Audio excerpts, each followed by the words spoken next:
Students, in the previous video, I explained about the experiment done by Engelmann in 1888. ਬੇਟੇ ਉਹਨਾਂ ਨੇ prism ਦੀ help ਨਾਲ light ਨੂੰ split ਕੀਤਾ ਇਨਟੂ 7 ਕਲਰਸ ਦੈਟ ਜਿਵੇਂ ਵਿਬਗੋਇਰ ਤੇ ਕਲੈਟੋਫੋਰਾ ਐਲਗੀ ਲਈ ਤੇ ਮਤਲਬ ਉਹਨੂੰ ਉਹਦੇ ਵਿੱਚ ਰੱਖਿਆ। ਠੀਕ ਹੈ, ਤੇ ਉਹਨਾਂ ਨੇ ਫਿਰ ਇੱਕ ਉਹ ਸਸਪੈਂਸ਼ਨ ਸੀ ਜਿਹੜੀ ਉਹਦੇ ਵਿੱਚ ਐਰੋਬਿਕ ਬੈਕਟੀਰੀਆ ਲਏ। ਠੀਕ ਹੈ, ਤਾਂ ਉਹ ਕੀ ਦੇਖਦੇ ਆ ਕਿ ਉਹਨਾਂ ਨੇ ਕੀ ਦੇਖਿਆ ਕਿ ਜਿਹੜਾ ਬੈਕਟੀਰੀਆ ਹੈ ਜਿੱਥੇ ਬਲੂ ਲਾਈਟ ਸੀ ਤੇ ਰੈੱਡ ਲਾਈਟ ਸੀ ਉੱਥੇ ਜਿਹੜਾ ਬੈਕਟੀਰੀਆ ਉਹ ਜ਼ਿਆਦਾ ਗਰੋ ਕੀਤਾ। ਤੇ ਇਹਦਾ ਮਤਲਬ ਇਹ ਹੈ ਵੀ ਜਿੱਥੇ ਬਲੂ ਲਾਈਟ ਹੈ ਜਿੱਥੇ ਰੈੱਡ ਲਾਈਟ ਹੈ ਉੱਥੇ ਜਿਹੜੀ ਫੋਟੋਸਿੰਥਸਿਸ ਹੈ ਉਹ ਜ਼ਿਆਦਾ ਹੈ। ਫੋਟੋਸਿੰਥਸਿਸ ਜ਼ਿਆਦਾ ਹੈ ਮਤਲਬ ਆਕਸੀਜਨ ਜ਼ਿਆਦਾ ਰਿਲੀਜ਼ ਹੋ ਰਹੀ ਹੈ, ਮਤਲਬ ਬੈਕਟੀਰੀਆ ਨੂੰ ਜ਼ਿਆਦਾ ਆਕਸੀਜਨ ਚਾਹੀਦੀ ਹੈ। ਇਸ ਕਰਕੇ ਇੱਥੇ ਹੀ ਆਕਸੀਜਨ ਬਲੂ ਜਿੱਥੇ ਲਾਈਟ ਹੈ ਤੇ ਰੈੱਡ ਲਾਈਟ ਹੈ ਉੱਥੇ ਆਕਸੀਜਨ ਜ਼ਿਆਦਾ ਪ੍ਰੋਡਿਊਸ ਹੋ ਰਹੀ ਹੈ, ਇਸ ਕਰਕੇ ਬੈਕਟੀਰੀਆ ਇੱਥੇ ਜ਼ਿਆਦਾ ਗਰੋ ਕਰ ਰਿਹਾ ਹੈ। ਤੇ ਤਾਂ ਆਪਾਂ ਕੀ ਕੰਕਲੂਡ ਕਰ ਸਕਦੇ ਹਾਂ ਕਿ ਜਿਹੜੀ 470 to 500 nanometre the wave length ਹੈ ਇੱਥੇ ਜਿਹੜੀ ਫੋਟੋਸਿੰਥਸਿਸ ਆ ਉਹ ਜ਼ਿਆਦਾ ਹੋ ਰਹੀ ਹੈ। ਤੇ ਜਿਹੜੀ ਰੈੱਡ ਲਾਈਟ ਹੈ ਉਹਦੀ ਵੇਵ ਲੈਂਥ ਹੈ 660 ਟੂ 760 ਨੈਨੋਮੀਟਰਸ ਤੇ ਇੱਥੇ ਵੀ ਜਿਹੜੀ ਹੈ ਜ਼ਿਆਦਾ ਫੋਟੋਸਿੰਥਸਿਸ ਹੋ ਰਹੀ ਹੈ। ਤਾਂ ਬੇਟੇ ਜਦੋਂ ਆਪਾਂ ਇਹ ਦੇਖਦੇ ਹਾਂ ਕਿ ਕਿਸ ਵੇਵ ਲੈਂਥ ਤੇ, ਠੀਕ ਹੈ, ਵੇਵ ਲੈਂਥ ਨੂੰ ਮੈਜਰ ਕਰਨ ਲਈ ਯੂਨਿਟਸ ਆ ਜਿਹੜੇ ਉਹ ਨੈਨੋਮੀਟਰ ਹੈ, ਕਿ ਕਿਸ ਵੇਵ ਲੈਂਥ ਦੀ ਲਾਈਟ ਉੱਪਰ ਫੋਟੋਸਿੰਥਸਿਸ ਦਾ ਰੇਟ ਕਿੱਥੇ ਵੱਧਦਾ ਹੈ ਕਿੱਥੇ ਘਟਦਾ ਹੈ, ਕਿਹੜੀ ਵੇਵ ਲੈਂਥ ਤੇ ਲਾਈਟ ਦੀ ਵੇਵ ਲੈਂਥ ਤੇ ਫੋਟੋਸਿੰਥਸਿਸ ਦਾ ਰੇਟ ਜ਼ਿਆਦਾ ਹੈ ਤੇ ਕਿਹੜੀ ਤੇ ਘੱਟ ਹੈ। ਠੀਕ ਹੈ, ਜਿਵੇਂ ਆਪਾਂ ਇੱਥੇ ਦੇਖਿਆ ਵੀ 470 ਟੂ 500 ਨੈਨੋਮੀਟਰ ਤੇ ਜਿਹੜਾ ਹੈ ਰੇਟ ਹੈ ਫੋਟੋਸਿੰਥਸਿਸ ਦਾ ਉਹ ਜ਼ਿਆਦਾ ਹੈ, ਫਿਰ ਘਟ ਗਿਆ 500 ਟੂ 660 ਤੱਕ ਇੱਥੇ ਘਟਿਆ ਪਿਆ। ਫਿਰ 660 ਟੂ 760 ਹੈ ਜਿਹੜਾ ਉਹ ਫਿਰ ਰੇਟ ਆਫ ਫੋਟੋਸਿੰਥਸਿਸ ਜ਼ਿਆਦਾ ਹੈ।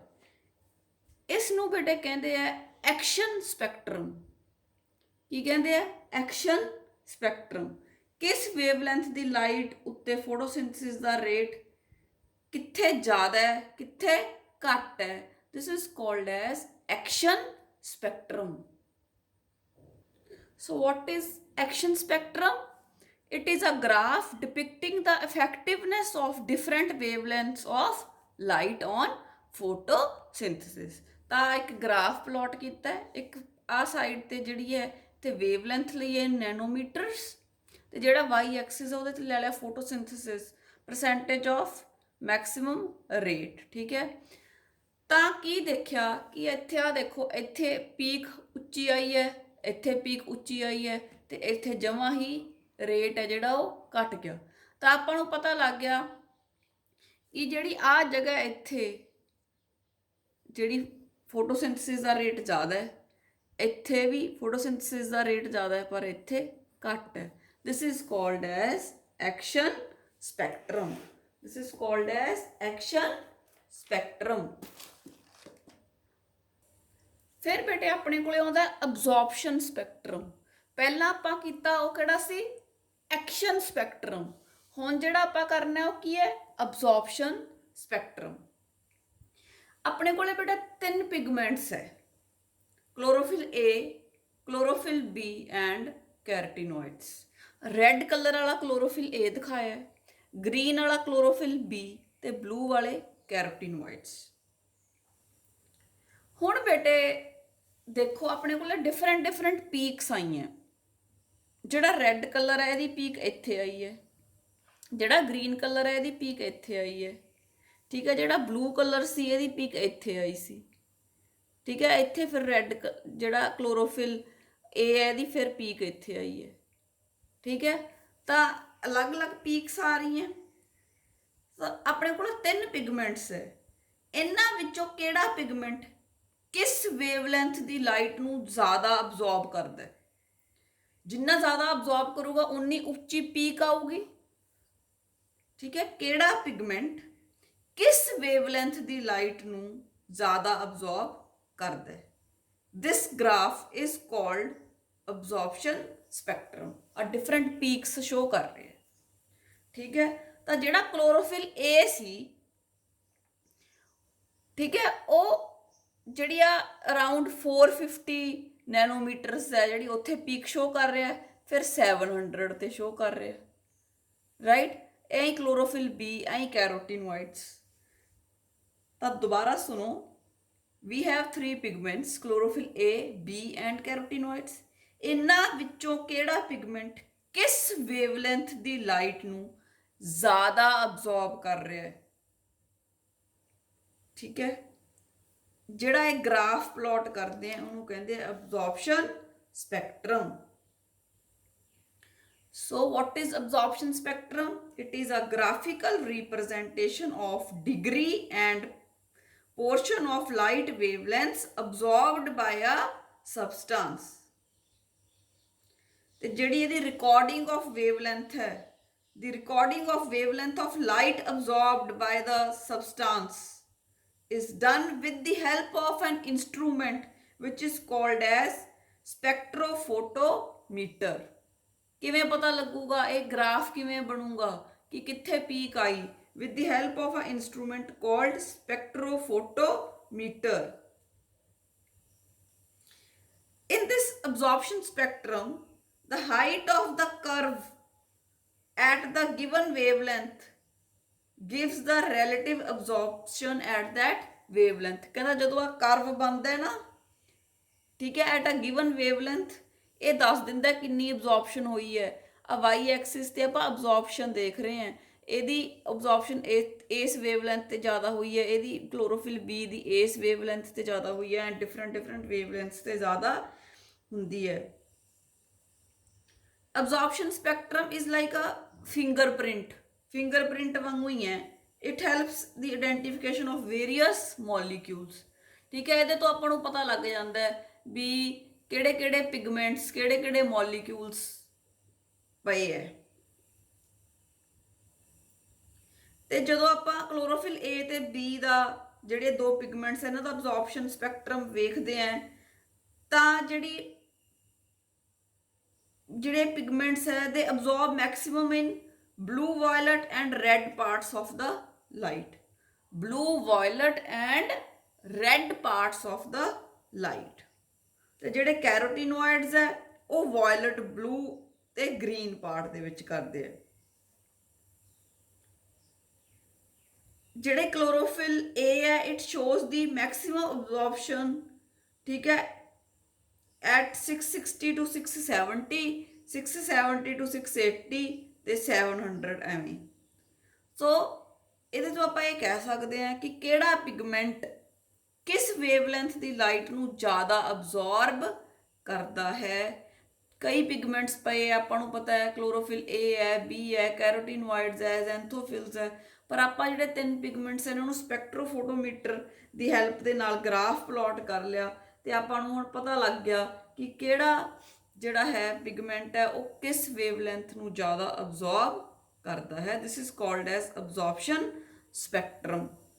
ਆਪਾਂ ਕਰ ਲਿਆ ਐਕਸ਼ਨ ਸਪੈਕਟਰਮ ਕਿ ਕਿਸ ਵੇਵਲੈਂਥ ਦੀ ਲਾਈਟ ਉੱਪਰ ਫੋਟੋਸਿੰਥਸਿਸ ਜ਼ਿਆਦਾ ਹੁੰਦੀ ਹੈ, ਕਿੱਥੇ ਫੋਟੋਸਿੰਥਸਿਸ ਦਾ ਰੇਟ ਜ਼ਿਆਦਾ, ਕਿੱਥੇ ਫੋਟੋਸਿੰਥਸਿਸ ਦਾ ਰੇਟ ਘੱਟ, ਕਿੱਥੇ ਫੋਟੋਸਿੰਥਸਿਸ ਦਾ ਰੇਟ ਜ਼ਿਆਦਾ, ਕਿੱਥੇ ਘੱਟ, is called as absorption spectrum, action spectrum sorry. ਤੇ ਅਬਜ਼ੌਰਪਸ਼ਨ ਸਪੈਕਟਰਮ ਕਿ ਕਿਹੜਾ ਪਿਗਮੈਂਟ ਕਿਸ ਵੇਵਲੈਂਥ ਦੀ ਲਾਈਟ ਨੂੰ ਜ਼ਿਆਦਾ ਅਬਜ਼ੌਰਬ ਕਰਦਾ, ਕਿੱਥੇ ਜ਼ਿਆਦਾ ਉੱਚੀ ਪੀਕ ਆਉਂਦੀ, ਜ਼ਿਆਦਾ ਲੰਬਾ ਗ੍ਰਾਫ ਹੈ ਜਿਹੜਾ ਉਹ ਬਣਦਾ। ਇਸ ਗ੍ਰਾਫ ਨੂੰ ਕਹਿੰਦੇ ਅਬਜ਼ੌਰਪਸ਼ਨ ਸਪੈਕਟਰਮ।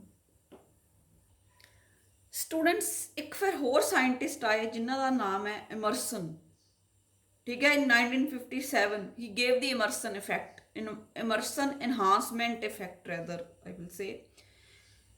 ਤਾਂ he was studying the effect of monochromatic light. Monochromatic ਮਤਲਬ ਜਿਹਦੀ ਸੇਮ ਵੇਵਲੈਂਥ ਹੋਵੇ, ਜਿਹੜੀ ਲਾਈਟ ਦੀ ਸੇਮ ਵੇਵਲੈਂਥ ਹੈ, we call it as monochromatic light. ਤਾਂ ਬੇਟੇ ਉਹ ਮੋਨੋਕ੍ਰੋਮੈਟਿਕ ਲਾਈਟ ਦਾ ਇਫੈਕਟ ਦੇਖ ਰਹੇ ਸੀ ਔਨ ਫੋਟੋਸਿੰਥਸਿਸ, ਠੀਕ ਹੈ, ਅਲੱਗ-ਅਲੱਗ ਵੇਵਲੈਂਥਸ ਦੀਆਂ ਲਾਈਟਸ ਲੈ ਕੇ, ਠੀਕ ਹੈ। ਉਹਨਾਂ ਨੇ ਕਲੋਰੈਲਾ ਐਲਗੀ ਲਈ ਤੇ ਉਹ ਇਹਦਾ ਇਫੈਕਟ ਦੇਖ ਰਹੇ ਸੀ ਕਿ ਕਿਸ ਵੇਵਲੈਂਥ ਤੇ ਫੋਟੋਸਿੰਥਸਿਸ ਜ਼ਿਆਦਾ ਹੁੰਦੀ ਹੈ, ਕਿਸ ਵੇਵਲੈਂਥ ਤੇ ਘੱਟ ਹੁੰਦੀ ਹੈ। ਤਾਂ ਉਹਨਾਂ ਨੇ ਕੀ ਦੇਖਿਆ ਕਿ ਜਦੋਂ 680 ਜਿਹੜੀ ਸੀਗੀ ਨੈਨੋਮੀਟਰਸ ਤੋਂ ਜ਼ਿਆਦਾ ਵਾਲੀ ਲਾਈਟ, ਜਿਹੜੀ 680 ਨੈਨੋਮੀਟਰਸ ਤੋਂ ਜ਼ਿਆਦਾ ਵਾਲੀ ਜਿਹੜੀ ਲਾਈਟ ਆਈ, ਤਾਂ ਫੋਟੋਸਿੰਥੇਸਿਸ ਦਾ ਰੇਟ ਘਟ ਗਿਆ, ਫੋਟੋਸਿੰਥੇਸਿਸ ਘਟ ਗਈ। ਠੀਕ ਹੈ, ਇਹਨੂੰ ਕਹਿੰਦੇ ਆ ਰੈੱਡ ਡ੍ਰੌਪ। ਰੈੱਡ ਡ੍ਰੌਪ ਕੀ ਹੁੰਦਾ? Red drop the reduction in the rate of photosynthesis in monochromatic light of more than 680 nanometers। ਜਦੋਂ 680 ਤੋਂ ਹਾਇਰ ਵੇਵਲੈਂਥ ਦੀ ਲਾਈਟ ਨੂੰ ਯੂਜ਼ ਕਰਾਂਗੇ ਤਾਂ ਫੋਟੋਸਿੰਥੇਸਿਸ ਦਾ ਰੇਟ ਡਾਊਨ ਹੋ ਜਾਵੇਗਾ। ਦਿਸ ਇਜ਼ ਕਾਲਡ ਰੈੱਡ ਡ੍ਰੌਪ। 680 ਨੈਨੋਮੀਟਰਸ ਤੋਂ ਹਾਇਰ ਵੇਵਲੈਂਥ ਦੀ ਲਾਈਟ ਜਦੋਂ ਯੂਜ਼ ਕਰਦੇ ਆ ਤਾਂ ਫੋਟੋਸਿੰਥੇਸਿਸ ਦਾ ਰੇਟ ਘਟ ਜਾਂਦਾ ਹੈ, ਘੱਟ ਫੋਟੋਸਿੰਥੇਸਿਸ ਹੁੰਦੀ ਹੈ। ਇਹਨੂੰ ਕਹਿੰਦੇ ਆ ਬੇਟੇ ਰੈੱਡ ਡ੍ਰੌਪ। ਹੁਣ ਸਾਇੰਟਿਸਟ ਨੇ ਸੋਚਿਆ, ਇਮਰਸਨ ਦੇ ਨਾਲ ਜਿਹੜੇ ਹੋਰ ਸਾਇੰਟਿਸਟ ਸੀ, ਇਹਨਾਂ ਨੇ ਮਿਲ ਕੇ ਸੋਚਿਆ ਕਿ ਇਹੋ ਜਿਹਾ ਕੀ ਹੋਇਆ ਕਿ ਰੇਟ ਆਫ ਫੋਟੋਸਿੰਥੇਸਿਸ ਡਾਊਨ ਹੋ ਗਿਆ। What happened? ਫਿਰ ਇਹਦੇ ਇਸ ਗੱਲ ਨੂੰ ਧਿਆਨ ਵਿੱਚ ਰੱਖ ਕੇ ਜਿਹੜੇ ਇਮਰਸਨ ਸੀ ਉਹਨਾਂ ਨੇ ਇੱਕ ਹੋਰ ਐਕਸਪੈਰੀਮੈਂਟ ਕੀਤਾ। ਫਿਰ ਬੇਟੇ ਇਮਰਸਨ ਸੀ ਜਿਹੜੇ ਐਟੋਲ, ਉਹਨਾਂ ਨੇ ਇੱਕ ਐਕਸਪੈਰੀਮੈਂਟ ਕੀਤਾ ਰੈੱਡ ਡ੍ਰੌਪ ਨੂੰ ਸਮਝਣ ਲਈ ਕਿ 680 ਨੈਨੋਮੀਟਰਸ ਦੀ ਵੇਵਲੈਂਥ ਤੋਂ ਬਾਅਦ ਫੋਟੋਸਿੰਥੇਸਿਸ ਦਾ ਰੇਟ ਘਟ ਕਿਉਂ ਜਾਂਦਾ। ਤਾਂ ਬੇਟੇ ਉਹਨਾਂ ਨੇ ਕੀ ਕੀਤਾ? ਰੈੱਡ ਡ੍ਰੌਪ ਨੂੰ ਸਮਝਣ ਲਈ ਉਹਨਾਂ ਨੇ ਪਹਿਲਾਂ ਸ਼ਾਰਟ ਵੇਵਲੈਂਥ ਤੇ ਫਿਰ ਲੌਂਗਰ ਵੇਵਲੈਂਥ ਦੀ ਲਾਈਟ ਨੂੰ ਯੂਜ਼ ਕੀਤਾ। ਆ ਦੇਖੋ, ਤੁਸੀਂ ਦੇਖ ਸਕਦੇ ਹੋ ਵਾਈ ਐਕਸਿਸ ਤੇ ਰੇਟ ਆਫ ਫੋਟੋਸਿੰਥੇਸਿਸ ਹੈ, ਐਕਸ ਐਕਸਿਸ ਤੇ ਵੇਵਲੈਂਥ ਆਫ ਲਾਈਟ ਇਨ ਨੈਨੋਮੀਟਰਸ। ਪਹਿਲਾਂ ਉਹਨਾਂ ਨੇ 680 ਨੈਨੋਮੀਟਰਸ ਦੀ ਲਾਈਟ ਨੂੰ ਯੂਜ਼ ਕੀਤਾ ਜਿਹੜੀ ਕਿ ਰੈੱਡ ਹੁੰਦੀ ਹੈ, ਤੇ ਆਪਾਂ ਦੇਖ ਸਕਦੇ ਹਾਂ ਕਿ ਰੇਟ ਆਫ ਫੋਟੋਸਿੰਥੇਸਿਸ ਇੰਨਾ ਸੀ, ਰੇਟ ਆਫ ਫੋਟੋਸਿੰਥੇਸਿਸ ਇੰਨਾ ਸੀ। ਫਿਰ ਬੇਟੇ ਉਹਨਾਂ ਨੇ ਲੌਂਗਰ ਵੇਵਲੈਂਥ 710 ਨੈਨੋਮੀਟਰਸ, ਇੱਥੇ 660 ਨੈਨੋਮੀਟਰਸ ਘੱਟ ਵੇਵਲੈਂਥ ਦੀ ਮੋਨੋਕ੍ਰੋਮੈਟਿਕ ਲਾਈਟ ਯੂਜ਼ ਕੀਤੀ ਤੇ ਫੋਟੋਸਿੰਥੇਸਿਸ ਦਾ ਰੇਟ ਇੰਨਾ ਸੀ। When he used the wavelength of 710 nanometers, that is the far red light, he noticed that there is a reduction in the rate of photosynthesis। ਆ ਦੇਖੋ, photosynthesis ਦਾ rate ਘਟ ਗਿਆ, ਇਹਦੇ ਨਾਲੋਂ ਵੀ ਇੰਨਾ ਘਟ ਗਿਆ। ਰੈੱਡ ਨਾਲੋਂ ਫਾਰ ਰੈੱਡ ਲਾਈਟ ਦੇ ਵਿੱਚ 700 ਨੈਨੋਮੀਟਰਸ ਦੇ ਵਿੱਚ ਜਿਹੜਾ ਫੋਟੋਸਿੰਥੇਸਿਸ ਦਾ ਰੇਟ ਸੀ ਉਹ ਘਟ ਗਿਆ, ਘੱਟ ਫੋਟੋਸਿੰਥੇਸਿਸ ਹੋਈ। 660 ਨੈਨੋਮੀਟਰਸ ਤੇ ਜ਼ਿਆਦਾ ਫੋਟੋਸਿੰਥੇਸਿਸ ਹੁੰਦੀ ਹੈ ਤੇ 710 ਤੇ ਫੋਟੋਸਿੰਥੇਸਿਸ ਦਾ ਰੇਟ ਘਟ ਗਿਆ। ਠੀਕ ਹੈ, ਉਸ ਤੋਂ ਬਾਅਦ ਉਹਨਾਂ ਨੇ ਕਿਹਾ ਕਿ ਜਦੋਂ ਆਪਾਂ ਲੌਂਗਰ ਵੇਵਲੈਂਥ ਦੀ ਲਾਈਟ ਯੂਜ਼ ਕਰਦੇ ਹਾਂ ਤਾਂ ਰੈੱਡ ਡ੍ਰੌਪ ਹੋ ਜਾਂਦਾ ਹੈ, ਰੈੱਡ ਡ੍ਰੌਪ ਇਫੈਕਟ ਹੋ ਜਾਂਦਾ ਹੈ। ਜਦੋਂ ਸ਼ਾਰਟਰ ਵੇਵਲੈਂਥ ਦੀ ਯੂਜ਼ ਕਰਦੇ ਹਾਂ ਤਾਂ ਫੋਟੋਸਿੰਥੇਸਿਸ ਹੁੰਦੀ ਹੈ ਤੇ ਰੇਟ ਵੀ ਸਹੀ ਹੁੰਦਾ। ਤਾਂ ਇਹਨਾਂ ਨੇ ਕੰਪੇਅਰ ਕੀਤਾ ਇਹਨਾਂ ਦੋਨਾਂ ਨੂੰ, 660 ਨੈਨੋਮੀਟਰਸ ਤੇ 710 ਨੈਨੋਮੀਟਰਸ। ਫਿਰ ਉਹਨਾਂ ਨੇ ਸੋਚਿਆ ਵੀ ਕਿਉਂ ਨਾ ਸ਼ਾਰਟ ਵੇਵਲੈਂਥ ਤੇ ਲੌਂਗ ਵੇਵਲੈਂਥ ਨੂੰ ਇੱਕ ਸਾਥ ਯੂਜ਼ ਕਰੀਏ, ਇਕੱਠੇ ਦੋਨਾਂ ਨੂੰ ਯੂਜ਼ ਕਰੀਏ। ਤਾਂ ਉਹਨਾਂ ਨੇ ਕੀ ਕੀਤਾ, ਦੋਨੋਂ ਵੇਵਲੈਂਥਸ ਦੀਆਂ ਲਾਈਟ ਹੈ ਜਿਹੜੀ 660 ਤੇ 710 ਨੈਨੋਮੀਟਰਸ, ਇਹਨਾਂ ਨੂੰ ਇਕੱਠਿਆਂ ਨੂੰ ਯੂਜ਼ ਕੀਤਾ। ਤਾਂ ਉਹਨਾਂ ਨੇ ਕੀ ਦੇਖਿਆ, ਫੋਟੋਸਿੰਥੇਸਿਸ ਦਾ ਰੇਟ ਬਹੁਤ ਵੱਧ ਗਿਆ। ਆ ਤੁਸੀਂ ਦੇਖ ਸਕਦੇ ਹੋ, ਆ ਜਿੰਨਾ ਬਲੂ ਕਲਰ ਦਾ ਮੈਂ ਦਿਖਾਇਆ ਇਹ ਐਨਹਾਂਸਮੈਂਟ ਹੋਈ ਹੈ, ਇੰਨਾ ਵੱਧ ਗਿਆ। ਇਹਦੇ 'ਚ ਉਹਨਾਂ ਨੇ ਕੀ ਕੀਤਾ, 660 ਨੈਨੋਮੀਟਰਸ ਯੂਜ਼ ਕੀਤਾ, 710 ਨੈਨੋਮੀਟਰਸ ਯੂਜ਼ ਕੀਤਾ, ਮਤਲਬ ਰੈੱਡ ਤੇ ਫਾਰ ਰੈੱਡ ਲਾਈਟ ਦੋਨਾਂ ਨੂੰ ਯੂਜ਼ ਕੀਤਾ। ਤਾਂ ਉਹਨਾਂ ਨੇ ਕੀ ਦੇਖਿਆ, the rate of photosynthesis increases, there is a enhancement. ਠੀਕ ਹੈ, ਫੋਟੋਸਿੰਥੇਸਿਸ ਦਾ ਰੇਟ ਬਹੁਤ ਵੱਧ ਜਾਂਦਾ ਹੈ, right. This is called as immersion enhancement effect or or simply immersion effect? Enhancement होगी, इस करके immersion enhancement effect। इत्थों फिर बेटे डिस्कवरी हुई कि प्लांट ਦੇ ਅੰਦਰ ਵੀ ਦੋ ਫੋਟੋ ਸਿਸਟਮ ਹੈ, ਇੱਕ ਲੌਂਗ ਵੇਵਲੈਂਥ ਨੂੰ ਲੈਂਦਾ ਤੇ ਦੂਜਾ ਸ਼ਾਰਟ ਨੂੰ, ਇੱਕ ਲੋਅਰ ਵੇਵਲੈਂਥ ਨੂੰ ਲੈਂਦਾ ਤੇ ਦੂਜਾ ਹਾਇਰ ਵੇਵਲੈਂਥ ਨੂੰ ਲੈਂਦਾ, ਕਿ ਲਾਈਟ ਨੂੰ ਅਬਜ਼ੌਰਬ ਕਰਨ ਦੇ ਲਈ, ਤਾਂ ਕਿ ਫੋਟੋਸਿੰਥੇਸਿਸ ਦਾ ਰੇਟ ਕਾਫੀ ਹੋ ਜਾਵੇ। ਪਲਾਂਟਸ ਦੇ ਅੰਦਰ ਵੀ ਦੋ ਫੋਟੋ ਸਿਸਟਮਸ ਹੈ, ਦੋ ਅਲੱਗ-ਅਲੱਗ ਤਰ੍ਹਾਂ ਦੇ ਫੋਟੋ ਸਿਸਟਮਸ ਪਏ ਹੈ, ਤਾਂ ਕਿ ਵੱਧ ਤੋਂ ਵੱਧ ਸਨਲਾਈਟ ਦੀ ਯੂਜ਼ ਕਰਕੇ ਇਨਹਾਂਸਮੈਂਟ ਇਫੈਕਟ ਸ਼ੋ ਕੀਤਾ ਜਾ ਸਕੇ ਤੇ ਫੋਟੋਸਿੰਥੇਸਿਸ ਦਾ ਰੇਟ ਹੈ ਜਿਹੜਾ ਉਹ ਵਧਾਇਆ ਜਾ ਸਕੇ। ਤੇ ਉਹ ਜਿਹੜੇ ਦੋ ਫੋਟੋ ਸਿਸਟਮਸ ਹੈ ਬੇਟੇ, ਉਹਨਾਂ ਨੂੰ ਆਪਾਂ ਕਹਿੰਦੇ ਆ PS1 and PS2। So in the coming videos we will talk about the two photo systems, that is PS1 and PS2।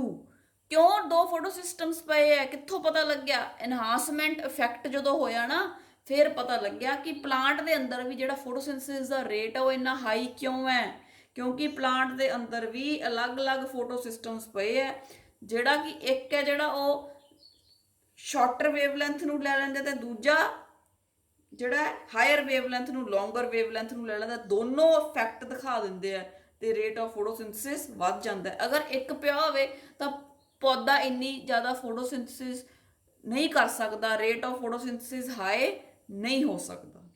So this is the Emerson enhancement effect and red drop. So in the coming video I will discuss about the pigment systems or the photo systems.